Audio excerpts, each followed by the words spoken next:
que muchas veces el que seca es el Señor y el que vuelve a reverdecer tu vida y para que vuelvas a dar fruto, también es el Señor.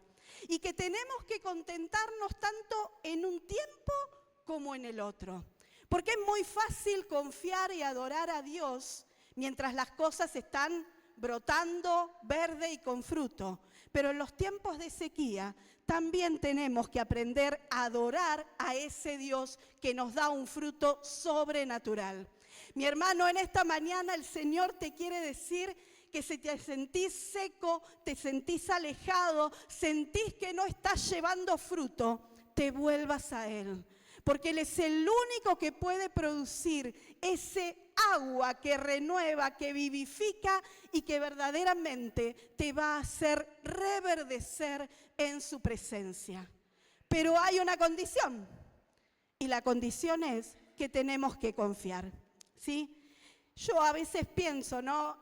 ¿Cómo somos los cristianos muchas veces? Porque le creemos al Señor que da fruto, pero nos cuesta creer cuando el Señor seca la vara, ¿sí? Sin embargo, es el mismo Dios, piénselo con lógica.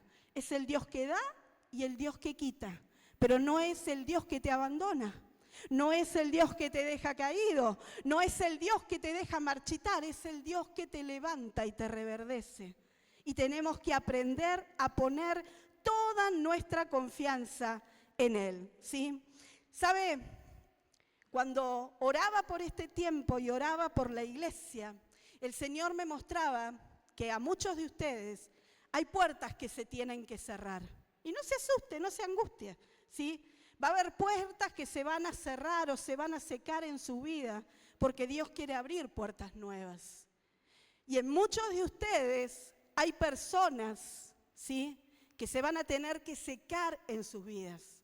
Relaciones que se van a secar porque Dios está haciendo el lugar para que lleguen las personas correctas. Muchas veces nos aferramos a cosas que ya están secas y marchitas y no nos damos cuenta que tenemos que esperar el tiempo confiando que el Señor lo va a reverdecer. ¿Cuántos confían que Dios puede hacerlo? Es así, Dios lo puede hacer. Ahora, en el pasaje que nosotros leímos, ¿usted cree que Dios no sabía cuál era la vara que iba a reverdecer y cuáles eran las otras 11 que iban a quedar secas? Claro que lo sabía. Lo que el Señor quería demostrarle de una vez por todas al pueblo de Israel era que verdaderamente el sacerdocio dependía de la tribu de Leví, ¿sí? Que eran los levitas los únicos autorizados a rendir el sacerdocio y que Él estaba con Moisés y como Aarón, porque en esos momentos eran la autoridad delegada de Dios. Y yo me quedé pensando que en este tiempo que nosotros estamos orando por un avivamiento evangelizador, ¿cuántos lo están haciendo? ¿Cuántos están orando para que el Señor traiga un avivamiento? Y me quedé pensando y me puse a repasar los avivamientos que ocurrieron a través de la historia. Y usted sabe que nunca hubo un avivamiento mientras hubo flores, verde, mientras todo estaba bien, sino que los avivamientos, las visitaciones, los milagros de Dios ocurren precisamente en los tiempos de mayor resequedad y en los tiempos de mayor sequía sobre las naciones que Dios visita. Entonces, no pensemos que la sequedad es mala, porque cuando Dios nos tiene en esos tiempos de desiertos, en esos tiempos de sequía, es porque Dios ya está preparando el camino para que salgas de eso. El Señor está preparando el camino para que vengan cosas mejores. Y yo, mi hermano, yo lo creo. Yo le creo a Dios el 100%. Y Él está preparando el camino en medio de nuestra congregación para que salgamos, reverdezcamos y llevemos mucho fruto. Amén. Pero déjeme explicarle un poquito más y ponerlos en contexto, ¿no? De por qué el Señor hizo reverdecer la vara de Aarón y no las otras varas. Y para eso nos vamos a trasladar un capítulo hacia atrás, al capítulo 16 de Números. Yo se lo voy a contar, pero prométame después que cuando usted llegue a su casa lo va a leer. ¿Cuántos me prometen? ¿Sí? Amén. Muy poquitos, muy poquitos. Cuando el pueblo de Israel abandona Egipto y comienza a vagar por el desierto, ¿sí? En ese desierto donde no había una gota de agua, no había vegetación, no había absolutamente nada, no había sombra. Usted piense que todo lo que ellos tenían, ¿quién se lo proveyó? El Señor. Dice que la nube era la que le daba sombra sobre sus cabezas, Él era el que le daba el agua, el que les daba el maná, el que les daba la comida. Todo lo que ellos necesitaban era provisto por el Señor y hasta vivían milagros de que aún caminando y caminando por el desierto, ¿qué pasaba con sus sandalias? Dice que no se desgastaba, sus ropas no se desgastaban. Imagínense nosotros, ¿no? Que compramos ahora una ropa y en 2, 3 semanas ya está toda estirada, descolorida, pero el Señor hizo ese milagro con el pueblo de Israel. Sin embargo, todo lo que esta gente encontraba a su alrededor, ¿qué era? Sequía, arena y sol. Y eso hizo que en reiteradas oportunidades, no una vez, sino muchas, este pueblo, ¿qué hacía? Se quejaba del Señor. Y se quejaba precisamente de las autoridades delegadas por el Señor, que eran Moisés y era Aarón. ¿Por qué? Porque los acusaban de querer tener el monopolio de la comunicación de Dios. Decía, ¿pero qué? ¿Acaso Dios solamente habla por vos? ¿O acaso no estás viendo que acá, fíjense en el versículo 3, si lo tiene ahí, Números 16, versículo 3, yo se lo leo. Fíjese lo que le dicen a Moisés. Y se juntaron contra Moisés y Aarón y les dijeron, basta ya de vosotros, porque toda la congregación, todos ellos son santos, y en medio de ellos está Jehová. ¿Por qué pues os levantáis vosotros sobre la congregación de Jehová? Y se lo estaban diciendo al propio ungido de Dios. ¿Se entiende? Entonces, esta gente se vivía quejando y rebelando contra aquellos que Dios había puesto como autoridad espiritual de Israel en ese tiempo. Y usted se puede preguntar, ¿y por qué permitía Dios estas cosas? ¿Por qué permitía el Señor estas situaciones? Y bueno, lo permitía para que verdaderamente y de una vez por todas el pueblo supiera que Él estaba con Moisés y con Aarón y que sí ellos podían hablar a través de su boca, ¿sí?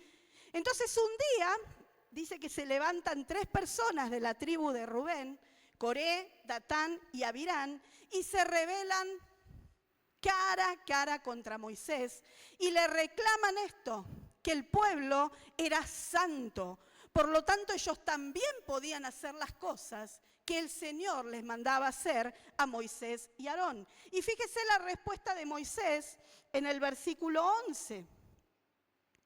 Le dice, por tanto tú y todo tu séquito sois los que os juntáis contra Jehová.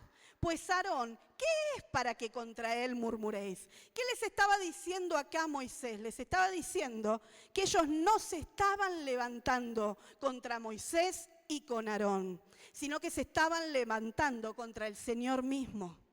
Porque cada vez que Dios pone a una persona en determinado lugar para hacer determinada tarea y nosotros nos levantamos, los señalamos o murmuramos contra ellos, no estamos pecando contra los hermanos. ¿Sabe contra quién pecamos? Contra el Señor. Porque es el Señor el que los puso en autoridad sobre ese lugar, ¿sí? Entonces, imagínense que esto no había empezado de un día para el otro.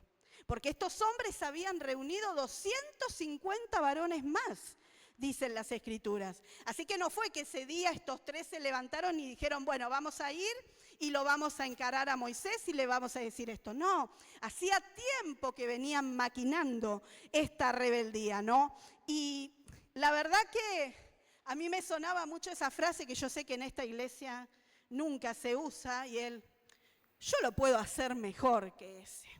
¿Sí? A mí me sale mejor, yo podría hacerlo realmente mejor. Y realmente es triste, ¿no? Cuando pensamos que podemos hacer algo que Dios no nos pide que hagamos por más bueno que sea delante del Señor, y pensar que el Señor va a aprobar la obra que estamos haciendo. ¿Se entiende el concepto?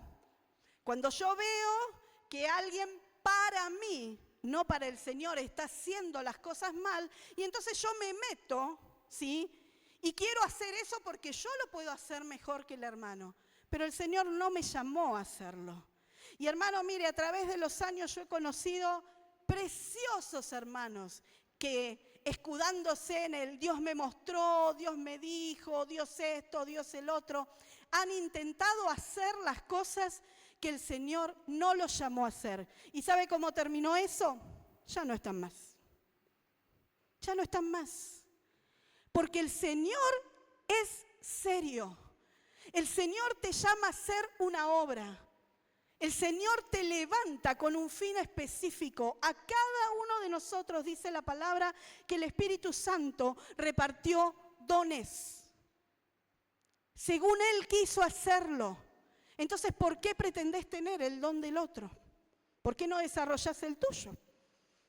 ¿Sí? Yo hubiera estado ahí, eso es lo que yo les hubiera dicho a estas personas, ¿no? ¿Por qué nos queremos rebelar contra aquellas personas que están en autoridad y pensar que aún así Dios nos va a bendecir? Y que se va a glorificar la obra a través nuestro. No va a ser así.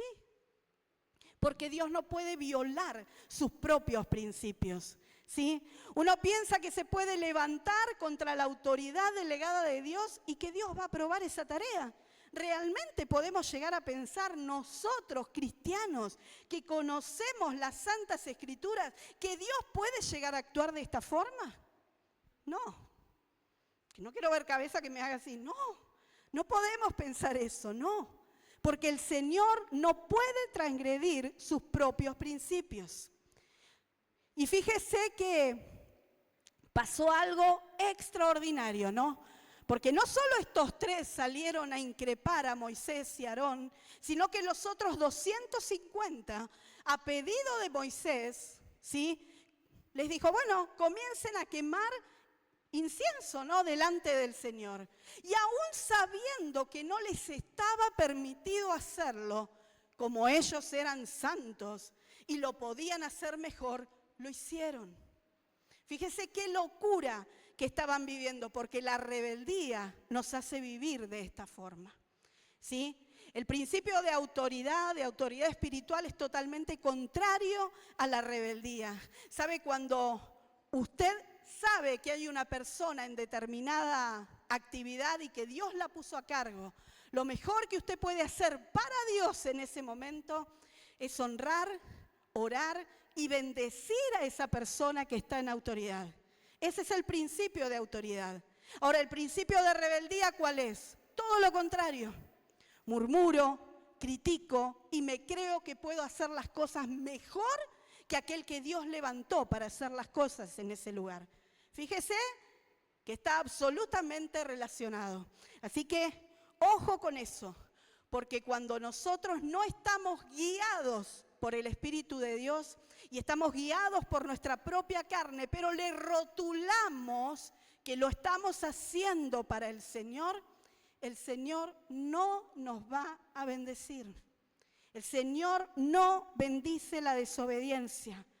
Y yo le decía que pasó algo tremendo, porque dice que estos tres se pararon a las puertas cada uno de sus tiendas, con toda su familia y con todas las cosas, y pasó algo que yo me lo anoté como una de las cosas que le quiero pedir al Señor que me muestre el video cuando lleguemos a su presencia. Porque dice que la tierra se abrió, ¿y qué pasó con ellos? Se los tragó. Por completo se los tragó. No quedó nada. Y usted me va a decir, no quedó un bebé, no quedó nada. Nada de ellos. Porque el Señor no tolera la rebeldía. No la tolera. Y cuando nosotros empezamos a hacer cosas, como le decía recién, por vanagloria, por nuestra propia carne, ¿sabe lo que empezamos a hacer? Nos empezamos a sepultar espiritualmente. Y vamos a terminar, querramos o no, si no reflexionamos, vamos a terminar muertos. ¿Sí? Mi hermano, hacer cosas para el Señor no significa o no es sinónimo de que Dios te apruebe lo que vos estás haciendo. Si no te llamó, Él no te va a aprobar. No te va a aprobar. Por eso le decía recién, comience a desarrollar los dones que usted tiene. Comience a probar esos dones. No quiera estar en el lugar del otro, sino que comience a probar los dones que Dios le dio y vaya por esa dirección. Fíjese que ellos estaban murmurando contra Moisés y contra Aarón, ¿sí? Lo criticaban y cada vez que nosotros cuestionamos a esas personas que están en autoridad y que fueron puestos por el Señor en ese lugar, estamos quebrantando también el principio de la unidad del cuerpo. Esos son los que el apóstol les llama mutiladores del cuerpo. Yo no quiero que el Señor me vea así. No sé usted, pero yo no quiero que el Señor me vea así. Porque tenemos que amarnos. El Señor dice que tenemos que ser uno para que el mundo crea que verdaderamente Él nos envió, que somos la iglesia de Cristo. Amén. Así que no nos engañemos. Para el Señor nunca el sacrificio va a ser más importante que la obediencia. Nunca. Si no, fíjese lo que pasó con Saúl, ¿se acuerda? El Señor le dijo que mate todo lo que encontraba porque era anatema para el Señor. Pero Saúl tenía otras ideas. Él decía, bueno, pero este becerrito, esta ovejita, podemos hacer un sacrificio. ¿Y cómo termina la historia?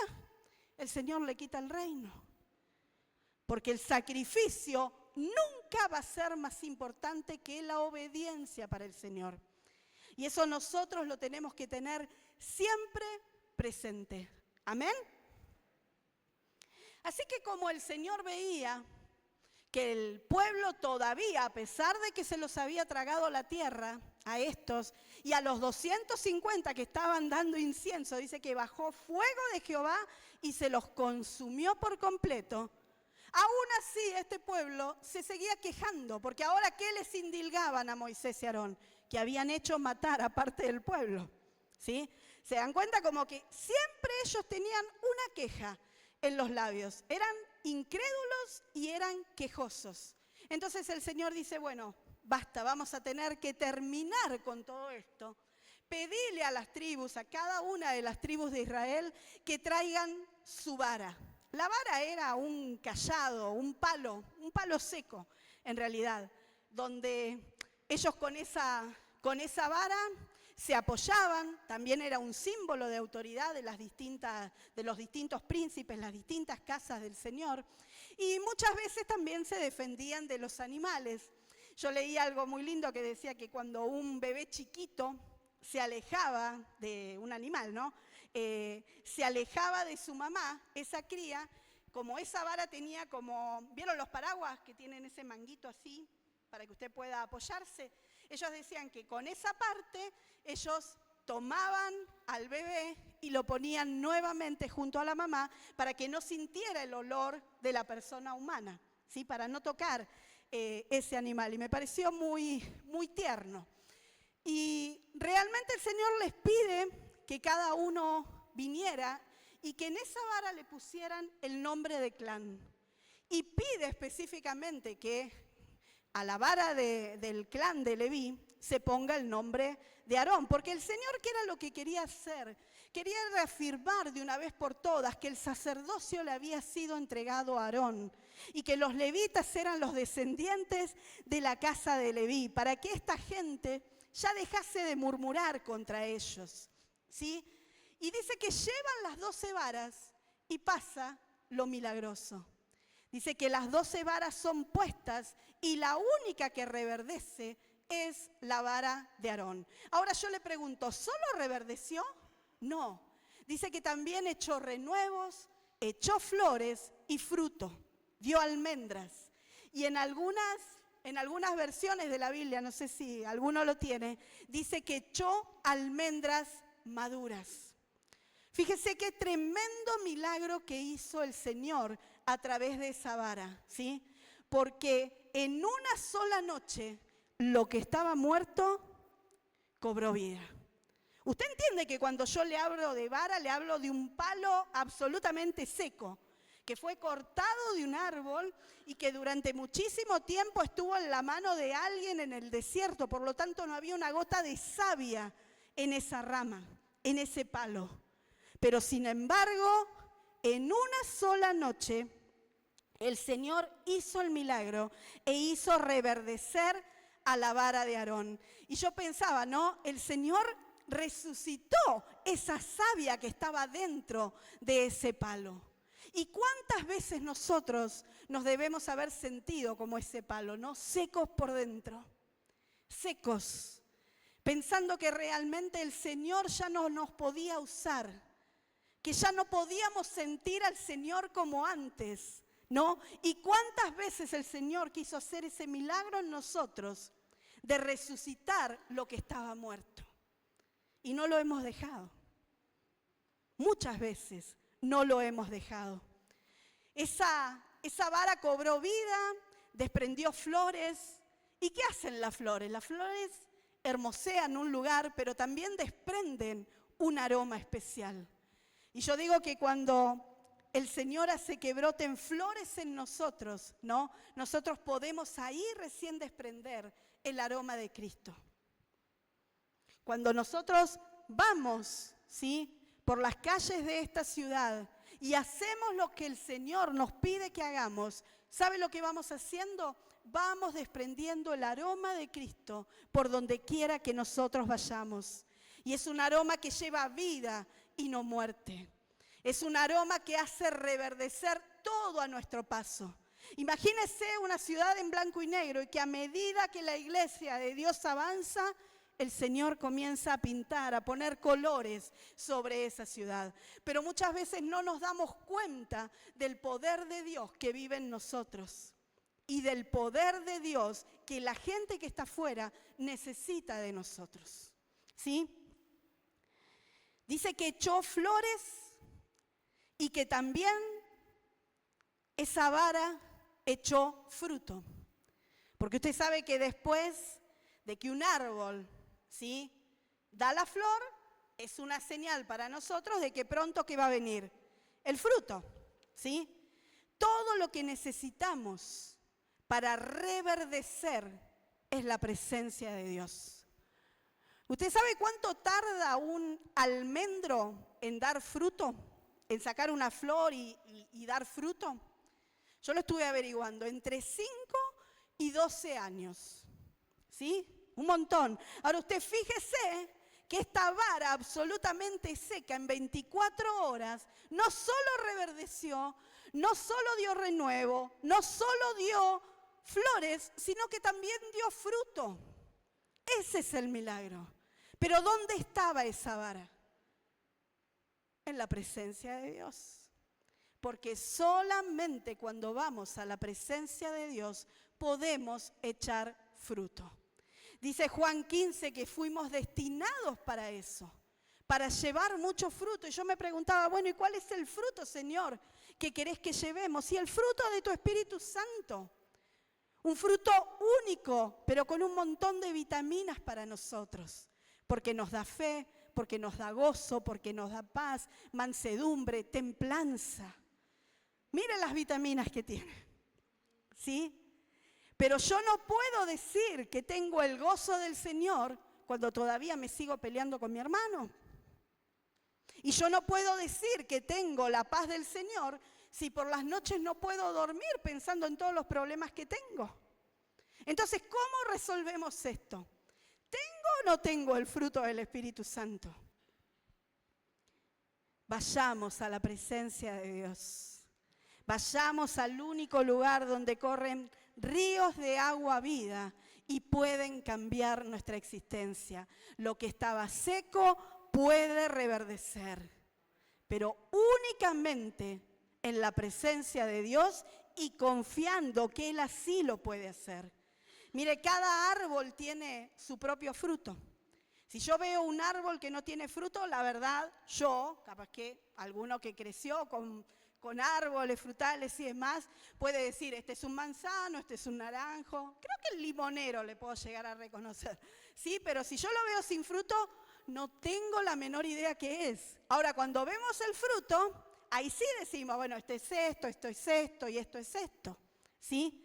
Entonces, esta vara dio almendras porque precisamente antes de ser una vara, antes de ser un cayado, era parte de un almendro. Entonces, cuando Dios hace el milagro, ¿qué fruto dio? Y el que estaba destinado desde el principio de los tiempos para hacerlo, dio almendras. Ahora yo pensaba en nosotros, ¿no? En muchos que nos sentimos secos delante de la presencia de Dios. Ahora yo te pregunto, cuando Dios te haga reverdecer, ¿cuál es el fruto que vas a dar? ¿Cuál es el fruto que está destinado para vos? ¿Conoces tus dones? ¿Conoces tu ministerio? ¿Qué estás haciendo para reverdecer en el Señor? Porque si sos manzano no vas a dar naranjas. Si el Señor te llamó a la palabra, a educar niños, bueno, no vas a estar acá en la alabanza. Vas a estar trabajando con niños. Y si te llamó en la alabanza, quizás no vas a estar trabajando con los niños, o sí, porque el Señor puede hacer y darnos múltiples dones. Pero cada uno de los que estamos acá, solo levante la mano, no me diga que conoce cuál es el don o el ministerio al que el Señor lo está llamando. Los que saben solamente, pastores, yo quiero que miren, ¿sí? Los que saben, ahí empiezan a levantar más manos, mire cómo son. Pero son pocos, ¿sí? Tenemos que estar convencidos de qué árbol somos, porque el Señor creó una semilla única para que dé un fruto único. Entonces usted tiene que saber si es manzano, si es pera, si es naranja, tiene que saberlo. Pregúntelo en la presencia de Dios. Si se siente seco, vaya a los ríos de agua vivas que únicamente da el Señor y pregúntele a Él, Señor, ¿dónde tengo que estar sirviendo? ¿Cuál es mi lugar dentro de la congregación? Señor, no es que yo no quiera hacer otras cosas, pero yo quiero servirte bajo el propósito por el cual vos me creaste. Yo quiero llevar fruto y que ese fruto sea abundante. Amén. Y sabe que yo me puse a pensar, más allá de que sabemos que el Señor hizo reverdecer la vara de Aarón y no las otras 11, porque a ellos estaba destinado el sacerdocio, yo lo quise mirar desde otro lado y es, ¿por qué no podían reverdecer las otras 11 varas? ¿Qué le parece a usted? ¿Me acompaña en esto? Yo me puse a mirar y decía, bueno, estas 11 varas pertenecían al resto de las tribus de Israel, a ese pueblo rebelde, criticón, ¿no? Que siempre tenía una cosa nueva para quejarse. Y yo pensaba, bueno, esas varas no podían reverdecer como reverdeció la vara de Aarón, porque estaban llenas de murmuración. Estaban llenas. Ya no les entraba nada más, porque esas varas estaban llenas de crítica, de murmuración, de maledicencia. Por lo tanto, el Señor no podía hacer nada con ellas. Y yo lo pensaba en nosotros, ¿no? Que hasta que nosotros no nos limpiemos de todas estas cosas, el Señor no va a poder avivar nuestro espíritu. Lo muerto que está en nosotros, si no nos limpiamos, si no lo quitamos de su santa presencia, el Señor no nos va a poder usar. Y vamos a pasar años y años sentados ahí, en ese banco, que tampoco es muy cómodo, porque no vamos a ser usados por el Señor, porque Él no va a poder vivificar nuestro espíritu. No vamos a poder reverdecer, no vamos a llevar ningún tipo de fruto, porque todavía estamos llenos, pero de murmuración, de crítica, de condenación. Entonces, tenemos que limpiarnos de estas cosas. Si nosotros nos volvemos con un corazón arrepentido al Señor y le decimos, mirá, Señor, la verdad que no es mi hermano, soy yo. Soy yo que tengo esto, por favor, limpiame. Por favor, vivifica esa savia, que tu Espíritu Santo corra a través de mi vida. Yo le aseguro que el Señor lo va a hacer. Porque cuando usted quiere un cambio en su vida, ¿sabe lo que tiene que hacer? Cambiar usted. No hay vuelta. No tiene que cambiar el otro, nosotros tenemos que cambiar. Actitudes, miradas, formas de dirigirnos hacia los demás. Tenemos que cambiar nosotros, no los otros. Si los otros tienen que cambiar, el Señor se ocupa. Usted descanse del otro, ocúpese en usted. Es lo único que puede hacer. Estas varas no podían florecer porque estaban llenas de negatividad. Este pueblo todo lo veía mal. Si lo sacaban del desierto, porque lo sacaron del desierto, y que mejor era que estuviéramos en Egipto. Si le daba agua, porque el sabor no le gustaba. Que el maná, que las codornices, siempre tenían algo para quejarse acerca del Señor. Eran negativos, ¿sí? ¿Y qué pasa con las personas negativas? ¿Sabe lo que pasa? Se secan por dentro. Y no solo se secan ellos. Todo lo negativo que sale de tu boca no solamente te hace secar a vos, sino que trae sequedad en la persona que lo está escuchando constantemente. Porque mira, hermanos, yo los amo muchísimo, a todos y a cada uno de ustedes, ¿sí? Tengo mis favoritos, obvio, como todos ustedes. Yo los amo muchísimo. Y si usted viene y me cuenta algo y me dice, mirá, me está pasando esto, yo una vez lo voy a escuchar, 2 veces lo voy a escuchar, pero cuando ya se le hace costumbre y todo lo que venga a traerme es basura, yo no lo voy a escuchar más. Yo lo amo, pero ¿sabe quién lo ama más? El Señor. Entonces le voy a dar un consejo, le voy a decir, vaya y cuéntele todo esto mismo al Señor, que Él sí va a poder cambiar la situación. Yo no. Y tenemos que aprender, hermanos, a que nosotros no somos contenedor de basura de nadie. Yo no sé si a usted le pasó alguna vez que se encontró con una persona demasiado negativa y recurrente en la negatividad, pero cuando usted termina de hablar con esa persona, ¿no se siente mal? Se siente como con tristeza, agotado, y usted dice, ¿por qué me siento mal si yo vine bien? Porque estamos permitiendo que el otro cargue toda la basura sobre nosotros. Y no tiene que ser así. ¿Tenemos que amar a nuestro hermano? Sí. ¿Tenemos que escucharlo porque todos podemos tener problemas? Sí, pero también tenemos que guiarlo en consejo, que vaya en la dirección correcta. Y el único lugar que yo conozco para descargarme es los pies de la cruz. No es mi hermano, no es mi hermana, no son los pastores, no son los líderes, es los pies de Jesús. Ese es el único que puede quitar toda nuestra basura de encima y nos puede hacer reverdecer. ¿Amén? ¡Qué seriedad! Estas varas no podían reverdecer tampoco porque estaban llenas de incredulidad. Usted fíjese que no solo se quejaban de todo, sino que cuando se los manda a una misión, a explorar la tierra prometida, dice la palabra que solo 2, Josué y Caleb, tuvieron un espíritu diferente. Todos los demás que decían, no, nos van a comer como pan, parecen un ejército. Todo lo veían mal, eran incrédulos. Ellos vieron la tierra, vieron el fruto, vieron la promesa de Dios y sin embargo seguían sin creer que esa era la tierra donde el Señor los quería. Veían lo malo, no podían ver lo bueno y por eso esa generación donde murió, excepto Josué y Caleb, en el desierto. ¿Sí? No entraron a la tierra prometida. Entonces, hermanos, nosotros tenemos que sacudirnos también esa incredulidad. Porque yo conozco muchos hermanos que han gustado asombrado de los milagros de Dios. No solamente a través de otros, sino a través de sus propias vidas. Y sin embargo hoy, no solo que siguen sin dar fruto, sino que siguen sin creer las promesas que el Señor les hizo.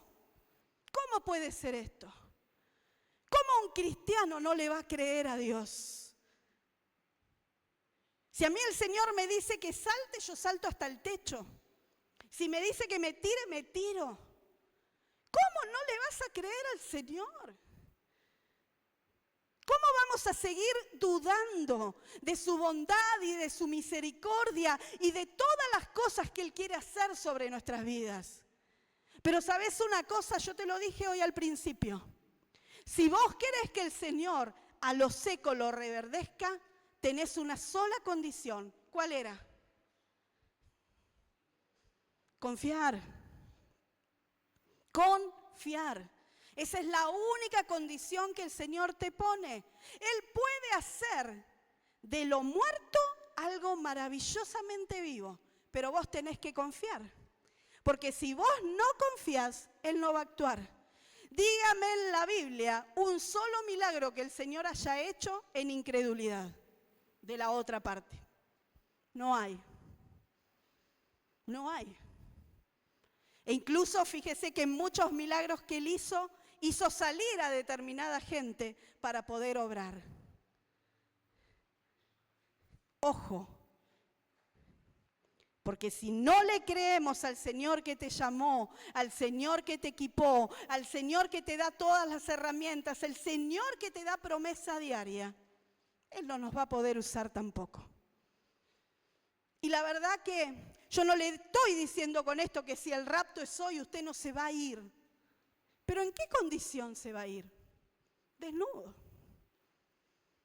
Desnudo, qué vergüenza, ¿no? Desnudo. Porque vamos a estar delante de la presencia del Señor con manos vacías.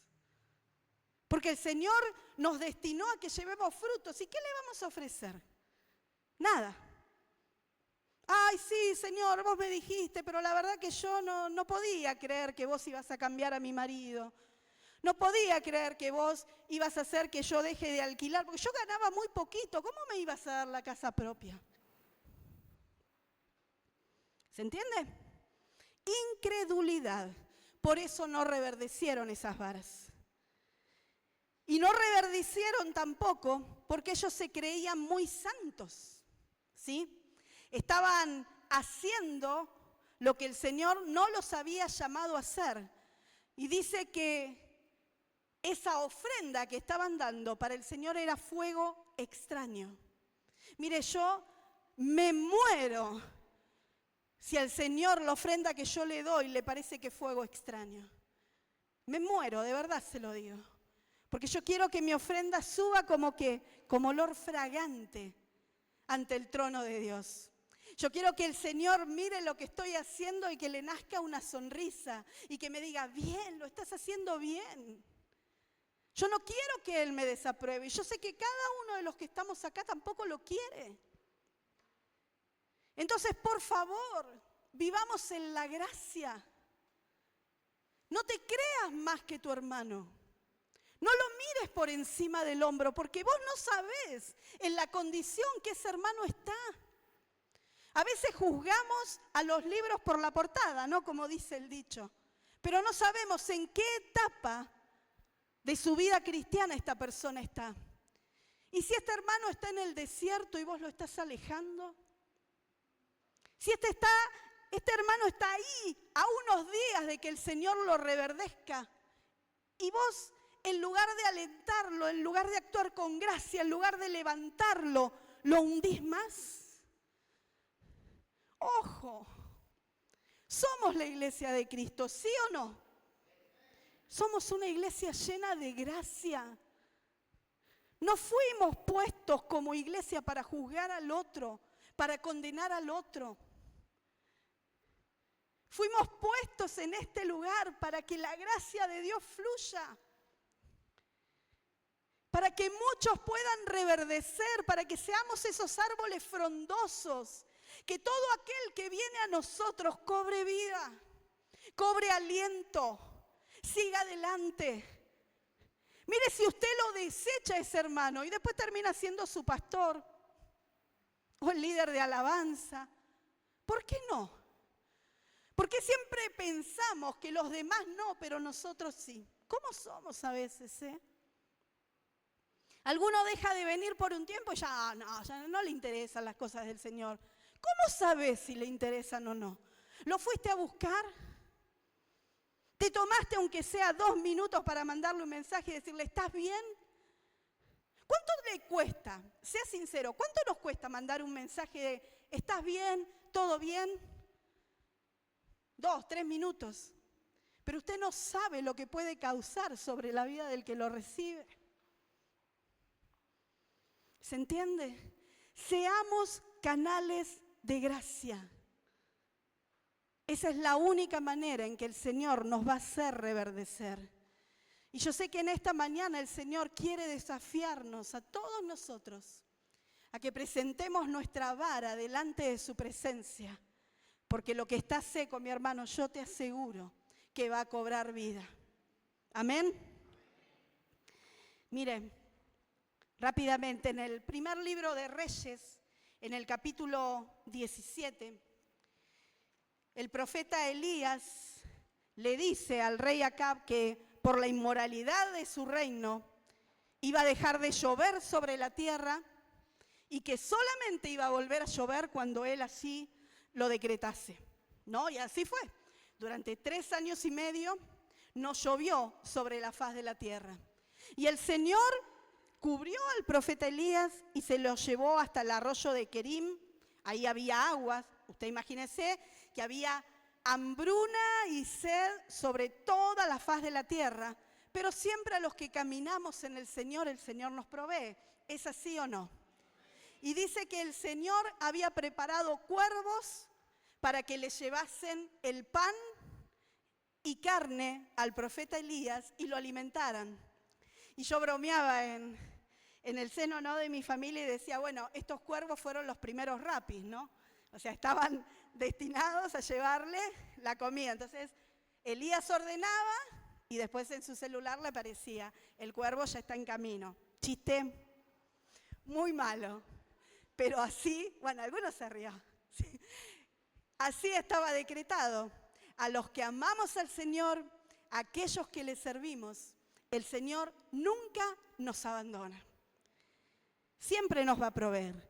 Aún en medio de la escasez, créame que cuando estamos en el Señor, ese es el puntapié de la abundancia. Nunca piense que porque falta el Señor se fue. No, el Señor está preparando tu milagro.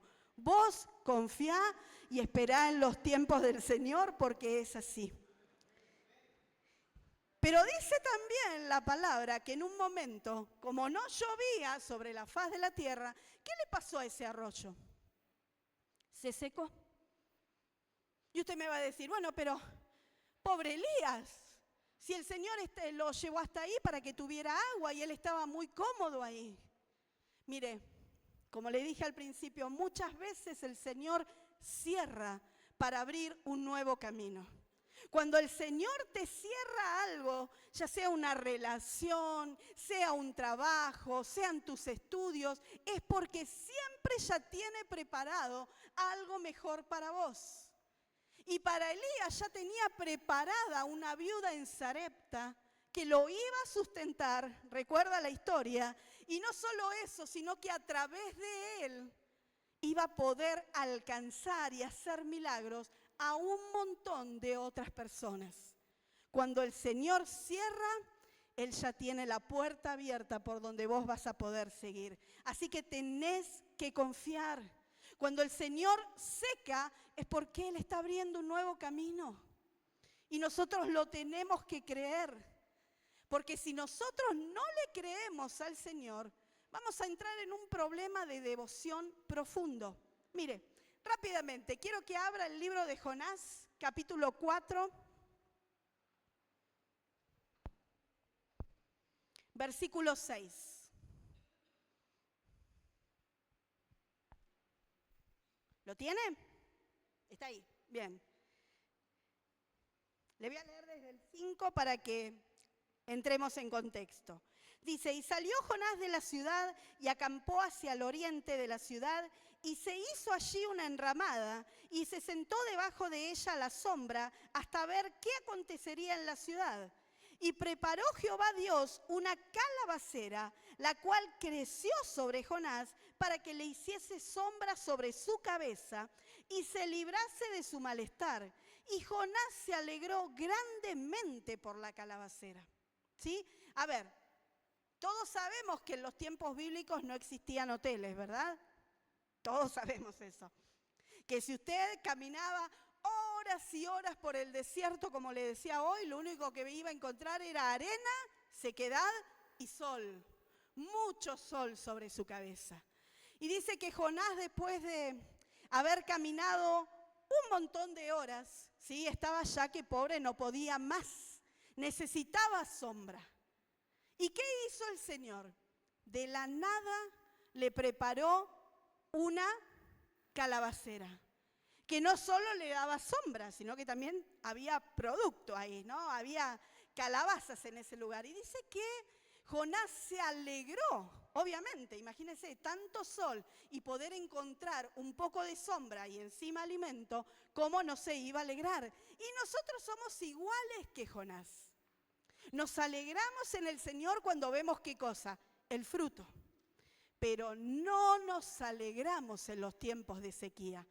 Leamos el versículo 7 que dice, pero al venir el alba del día siguiente, Dios preparó un gusano, el cual hirió la calabacera y se secó.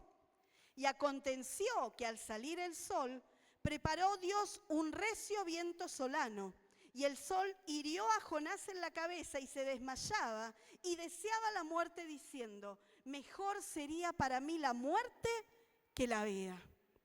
Bien, este es otro de los casos que uno puede decir, pero ¿cómo? Pobre Jonás, le hace una calabacera para que lo defienda del sol y crea también el Señor un gusano para que se coma la calabacera, para que la hiera y desaparezca. ¿Cómo no iba a estar enojado el pobre Jonás? Pero es como yo le decía recién, el mismo Dios que seca es el mismo Dios que da vida. ¿Sí? Jonás se indignó porque el Señor había creado ese gusano y se había ido la calabacera. Pero no le habían importado, como le dice después al final el Señor, los miles y miles que estaban en Nínive y que necesitaban escuchar acerca de la palabra del Señor. ¿Sí? Y nosotros, hermanos, somos un poquito como Jonás. Nos quejamos cuando el Señor nos quita, pero muchas veces no nos damos cuenta que aquello que el Señor nos quita, que aquello que el Señor nos seca en nuestra vida, también es para bendición. ¿Sabe la cantidad de personas que yo conozco que están ahí porque no se animan a dar un paso más en trabajos que ya dan muerte, tienen olor a muerte porque el Señor ya no tiene nada más para vos ahí? Solamente que por miedo a no perder tu provisión, no te animás a dar el siguiente paso. ¿Y qué cree usted? ¿Qué olor cree usted que está destilando en ese lugar? Olor a muerte. Y nos acostumbramos muchas veces a sentir ese olor de lo seco, de lo viejo, y seguir haciendo nuestras actividades como si nada. Mire, si en este lugar, no sé, se muriera una paloma, pobrecita, que están allá, y empezase a destilar con el aire todo el olor al animalito muerto, al principio todos dirían, qué olor, qué feo. Y lo buscaríamos y cuando no lo encontráramos, porque capaz que está metido contra el arco ahí bien abajo, no le quiero dar idea a ninguna paloma, llegaría un momento que nos acostumbraríamos al olor y seguiríamos haciendo nuestras actividades como si nada. Porque cuando uno está muerto y seco por dentro, el olor de la muerte no lo percibe. Pero cuando corren los ríos de gracia, los ríos de agua viva, sobre vos, el olor de la muerte sí lo vas a percibir y no vas a querer pasar ahí ni 5 minutos más. Entonces no se quede donde está seco.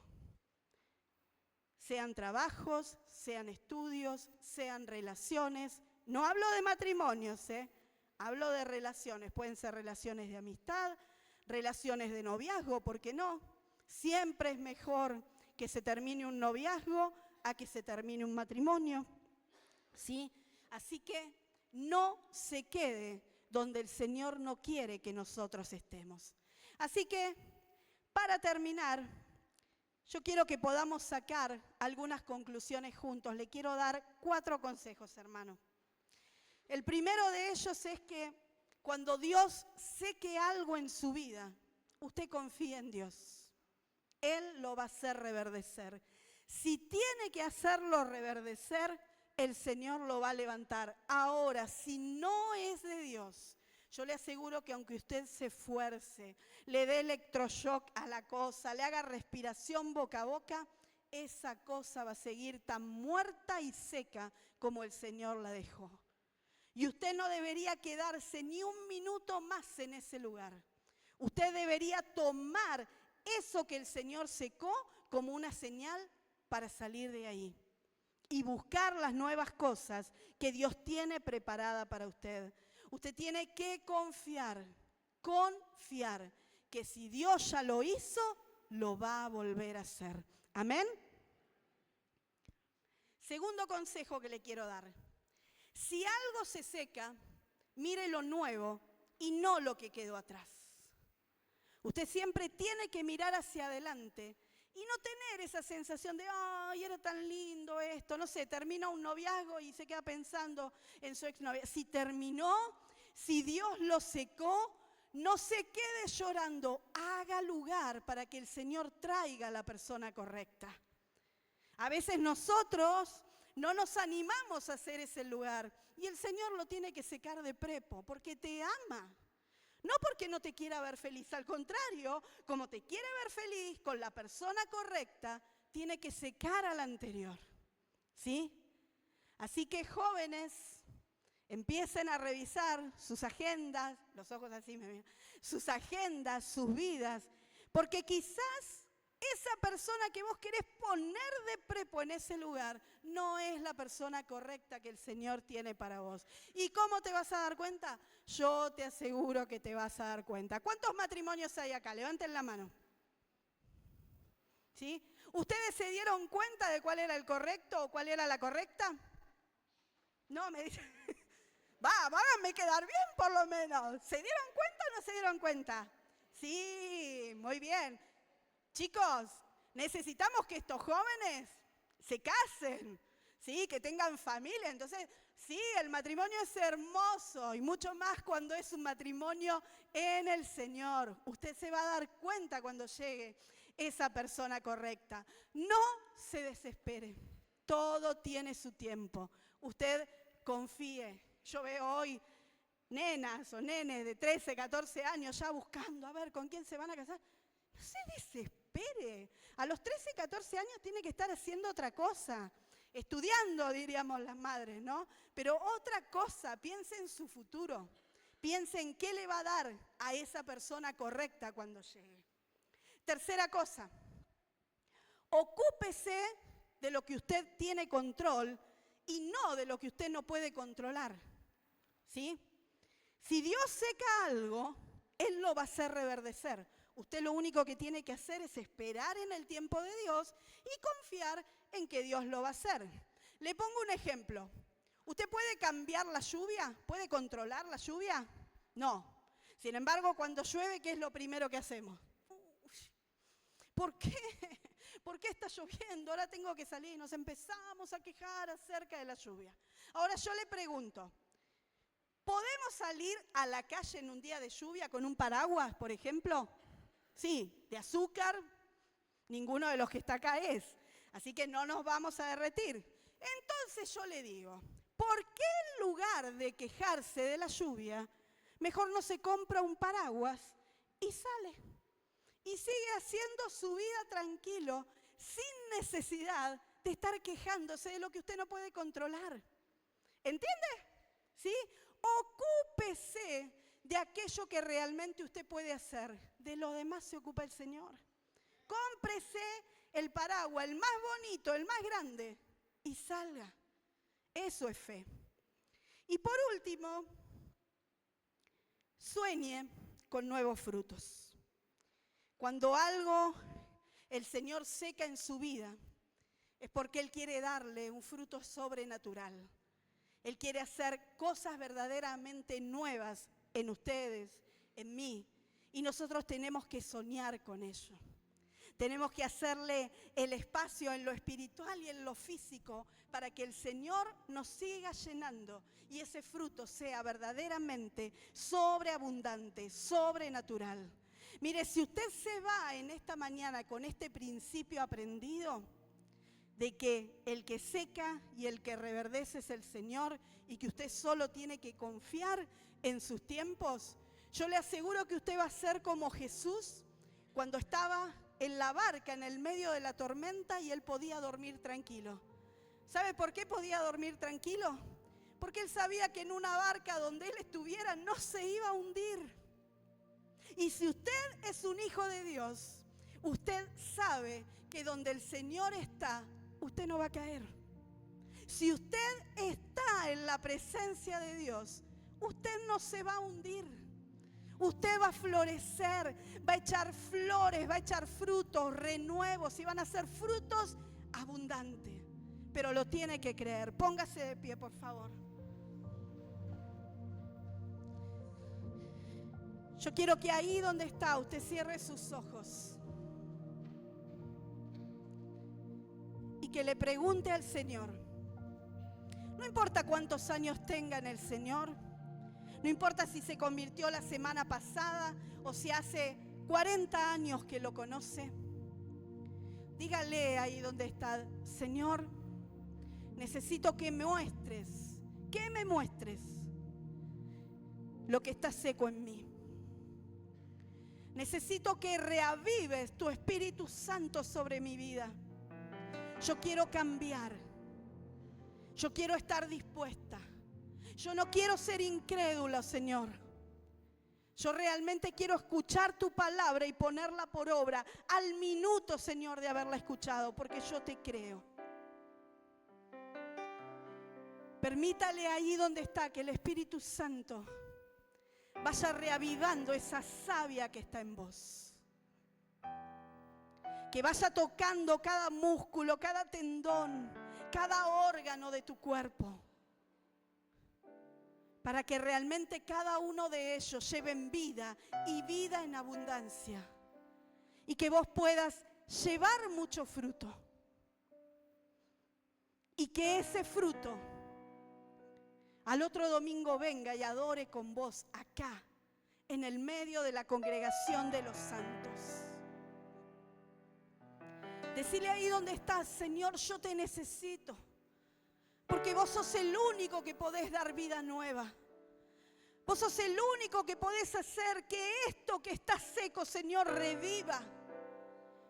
Sos el único que podés hacer que esos ríos de agua viva me llenen por completo, me inunden, Señor. Me cambien, me transformen delante de tu presencia. Yo quiero reverdecer. Yo no quiero ver más a mi hermano por encima de mi hombro. Yo quiero verlo como quien él es, quien ella es. Alguien que al igual que por mí, el Señor murió en esa cruz. Señor, dame más de tu gracia. Dame más de tu amor. Dame más de tu paciencia, Señor, para poder seguir trabajando con aquellos que me cuesta amar. No quiero ser hipócrita, Señor. Yo sé que hay algunos que cuestan amar más que otros, Padre. Pero quiero que sigas trabajando en nosotros como iglesia, como congregación, para que podamos llevar tu amor donde quiera que vayamos. Sin importar raza, sexo, religión, que podamos llevar tu amor, Señor, y hablarles a todos acerca del encantador y sublime amor de Dios. Ese amor que transforma nuestras vidas por completo. Ese amor que nos lleva a lugares que jamás habíamos soñado estar. Señor, vivifícanos en esta mañana. Haz que tu gracia nos inunde, Señor, para que salgamos transformados de este lugar. Sin crítica, sin murmuración, sin sentirme, Señor, superior al otro. La religión no me salva. La religiosidad y el creerme que soy algo que no soy, Señor, no sirve de nada delante tuyo. Podrán mirarme con ojos grandes algunas personas, pero delante tuyo soy un gusano, Señor. No sirve para nada. Ayúdame a ser lo que realmente vos querés que yo sea. Ayúdame a ser ese hijo, esa hija humilde, llena de tu presencia, Señor, para ayudar y cambiar la vida de tantos que están secos allá afuera, Señor, que no te conocen, que nunca han escuchado acerca de ti, Padre. Ayúdanos a cambiar la historia, Señor, porque queda poco tiempo. Porque sabemos que venís pronto, Señor, porque las señales están dadas allá afuera. Y como iglesia tuya que somos, tenemos discernimiento y sabemos que queda poco tiempo, Señor, que tu rapto es inminente. Y yo me quiero ir con vos, Señor, pero no me quiero ir sola. Yo quiero que amigos, que vecinos, familiares, Señor, también puedan venir a esa fiesta gloriosa que vamos a tener allá en los cielos. Mi hermano, mi hermana, piense en ese listado de 5, piense en ese listado de 10, de 20 si es necesario, pero vaya y predique la palabra a tiempo y fuera de tiempo. Lo único que tiene este mundo en tinieblas es a la iglesia de Cristo. Lo único que tiene este mundo que se cae a pedazos es a la iglesia de Cristo. Y vos y yo somos la iglesia de Cristo. No nos podemos quedar sin hacer nada frente a un mundo que se está perdiendo. Y mucho más sabiendo que la dispensación del Espíritu Santo se está cerrando. El tiempo de la gracia se está cerrando. Corre a los pies de Jesús. Corre a los pies de Jesús y ayuda a otros que están a tu alrededor a que corran también desesperadamente a los pies de Jesús. Este es el tiempo, esta es la hora, dice el Señor. Mañana quizás ya no haya tiempo. No lo dejes para mañana, hacelo hoy. No seas perezoso en tu vida espiritual. Si tenés que ponerte a cuentas con el Señor, hacelo hoy, ahora. Este es el tiempo de la dispensación de la gracia. Levante sus manos al cielo. Y yo quiero que cada uno de nosotros hablemos ahí donde estamos con el Señor. Levante su mano bien alto para que el Señor pueda verla. Como señal, como reconocimiento. Padre, yo te necesito. Dígaselo en voz alta. Padre, yo te necesito. Te necesito, Señor. Necesito que quites la sequedad de mi vida. Necesito que me ayudes a reverdecer. A reverdecer no solamente a mí, sino a toda mi casa. Ayúdanos, Señor. Ayúdanos, Señor. Que tu agua corra sobre nosotros ahora. Y que el fuego de tu Espíritu Santo nos queme, nos queme, nos queme por completos. Que quites toda la basura que permitimos entrar en nuestras vidas. Porque vos sos santo, Señor, 3 veces santo. Y de no ser por la sangre de Cristo derramada por nosotros sobre la cruz, hoy ni siquiera podríamos dirigirte la palabra. Ayúdanos, Señor, a revisar trabajos, relaciones, noviazgos, estudios. Y todo aquello que se tenga que ir, Señor, quítalo de mi vida. Ya no lo quiero. No lo quiero si me aleja de vos. No lo quiero si me estanca. No lo quiero si trae sequedad y muerte sobre mi vida. Yo quiero crecer, Señor, y quiero llevar fruto. Y que ese fruto sea un fruto que a vos te agrade. Y que al ser quemado suba olor fragante delante de tu presencia. Yo quiero caminar contigo, Jesús, y que siempre pueda ver tu sonrisa. Que siempre pueda sentir, Señor, que en verdad me estás aprobando. No quiero hacer nada que no me mandes a hacer, Señor. Y no quiero dejar de hacer aquello que sí me estás mandando a hacer. Quiero caminar contigo, quiero estar en sintonía, Padre. Este es el tiempo, esta es la hora, te dice el Señor. Yo soy el que abro y el que cierro, el que seco y el que vuelvo a la vida. Este es el tiempo para correr a los pies de Jesús. Mi hermano, si hoy estás acá por primera vez y nunca hiciste esta oración a Jesús, yo quiero que la iglesia toda me acompañe y que podamos entregar nuestra vida a Él. Si tenés dudas aún de tu propia salvación, hoy es el tiempo, no lo dejes para mañana. Mañana podría ser tarde. Y no es exageración, es urgencia. Es urgencia. El Señor viene pronto. Reconozcamos las señales. El Señor viene pronto. Y yo me quiero ir con Él. Yo me quiero ir con Él. Así que ahí donde estás, cerrá tus ojos. Iglesia, ayúdame en esta oración y decirle: Padre del cielo, yo te doy gracias por esta oportunidad que me estás dando de venir a ti.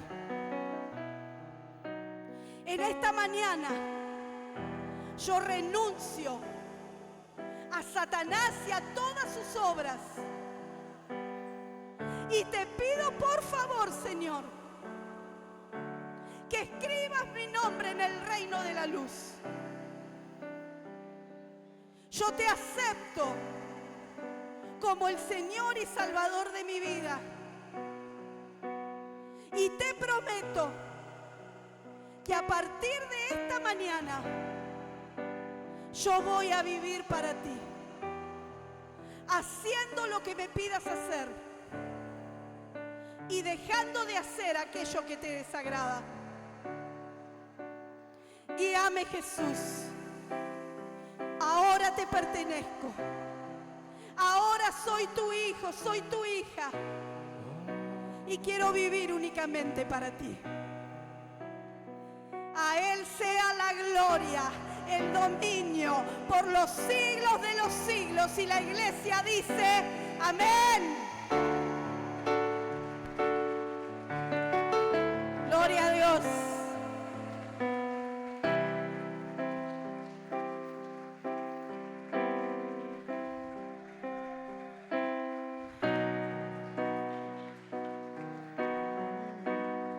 Yo quiero saber si alguno de ustedes, sigan con sus ojos cerrados, por favor. Yo quiero saber si alguno de ustedes hizo esta oración por primera vez. Si lo hiciste, simplemente levanta tu mano. Amén, gloria a Dios. Gloria a Dios acá también. Gloria a Dios. Que el Señor te bendiga mucho, hermanos. Y si hubo alguien, siga con sus ojos cerrados, por favor. Y si hubo alguien que ya hace tiempo que camina a los pies de Jesús y le pediste al Señor que te renueve, que te quite la sequía, levanta tu mano también ahí donde estás. Porque como iglesia queremos acompañarte, queremos apoyarte, queremos levantarte, queremos sembrar gracia sobre tu vida. Ahora sí, levante ese aplauso de adoración al que vive. Glorifícate, Señor. Glorifícate, Señor, sobre nosotros, sobre nuestras casas, sobre esta tu iglesia. Glorifícate, Señor. Gloria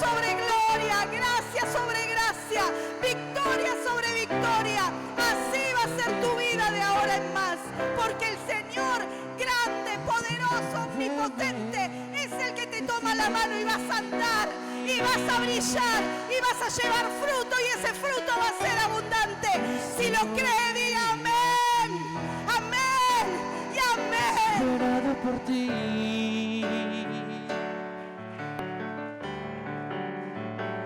con un corazón sediento.